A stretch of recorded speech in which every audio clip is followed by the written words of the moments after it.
Saat ini, Indonesia tengah memasuki tahun-tahun panas politik, menuju Pilpres 2024. Bicara soal pemimpin Indonesia saat ini, kerap dikaitkan dengan misteri ramalan Jayabaya pada ratusan tahun lalu. Tentang Satria Piningit, yaitu pemimpin masa depan Indonesia yang adil dan terbaik sepanjang sejarah Indonesia. Disebutkan, Satria Piningit menjadi salah satu ramalan Prabu Jayabaya yang paling populer di Nusantara.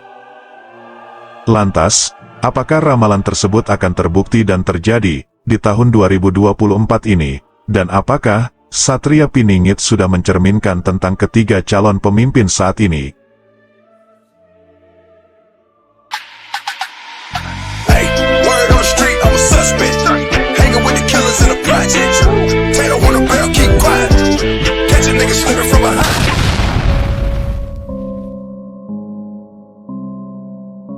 Gelar resminya adalah Sri Maharaja, Sang Mapanji Jayabaya, atau Prabu Jayabaya. Ia merupakan Raja Panjalu atau Kediri, yang berkuasa pada sekitar tahun 1135 sampai tahun 1157 Masehi. Jayabaya selama ini banyak dikenal karena berbagai ramalannya yang sudah terjadi. Seperti ramalannya yang menyebutkan, Nusantara akan dijajah oleh orang-orang berkulit kuning dan putih, yang pada akhirnya Indonesia dijajah oleh Belanda dan Jepang. Yang ramalan itu ditulis pada ratusan tahun lalu, sebelum Indonesia dijajah oleh Belanda dan Jepang. Ramalan Jayabaya juga dikenal sebagai Jangka Jayabaya.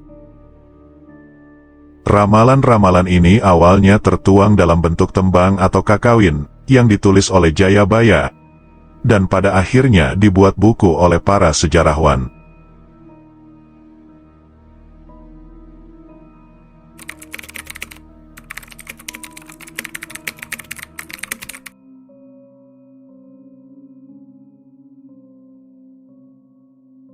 Ramalan tentang Satrio Piningit berasal dari berbagai sumber, seperti syair Joyoboyo, Serat Musarar Joyoboyo, Ronggowarsito, Serat Darmo Gandul, dan Wangsit Siliwangi. Jangka Jayabaya bait 140-173, Prabu Jayabaya memulai ramalannya dengan mengungkapkan situasi Nusantara sebelum kemunculan Satrio Piningit. Situasi yang digambarkan di Jangka Jayabaya berupa keadaan tanah Nusantara akan dirundung masa-masa kegelapan. Bagaimana akan ada banyak kekacauan di Nusantara, seperti korupsinya seorang pemimpin, adu domba, pertikaian sesama bangsa, bencana alam, dan keadaan-keadaan sulit lainnya. Tetapi, setelah kejadian masa yang paling berat itu, akan datang zaman baru, zaman yang penuh kemegahan dan keadilan, zaman keemasan Nusantara. Dan zaman baru itu akan datang setelah datangnya Sang Ratu Adil, atau Satria Piningit yang memimpin Nusantara. Dalam bait naskahnya, Jayabaya menyebutkan ciri-ciri sosok Satria Piningit. Menyebutkan bahwa para Satria Piningit itu seperti Batara Kresna, mempunyai aura berwibawa, dan berwatak tegas seperti Baladewa. Jayabaya juga menyebutkan, jika Ratu Adil itu bersenjata Trisula Weda. Makna bersenjata Trisula Weda, sepertinya dimaknai secara tersirat. Dijelaskannya, pemaknaan Trisula Weda secara garis besar bisa dimaknai 3 jadi 1, seperti ilmu, amal, dan iman, atau bumi langit dan isinya.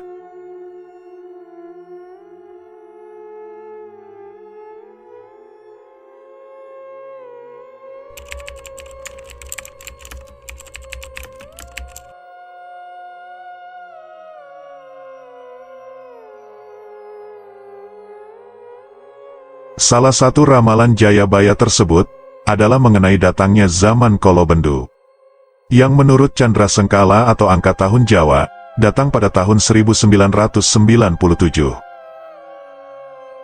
Dan zaman Kolobendu ini diyakini akan berakhir dengan datangnya zaman Kolosubo, yang menurut Candra Sengkala terjadi pada tahun 2025. Zaman Kolobendu ini digambarkan akan terjadi pertentangan dan permusuhan di antara sesama bangsa, yang disebabkan adu domba, oleh dalang yang tidak kelihatan, karena berada di belakang layar.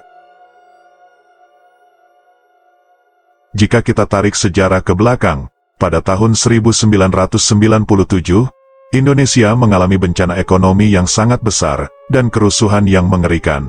Pada masa itulah, yang diyakini Chandra Sangkala menandai awal datangnya Kala Bendu, yang dibarengi dengan jatuhnya Orde Baru pada tahun 1998.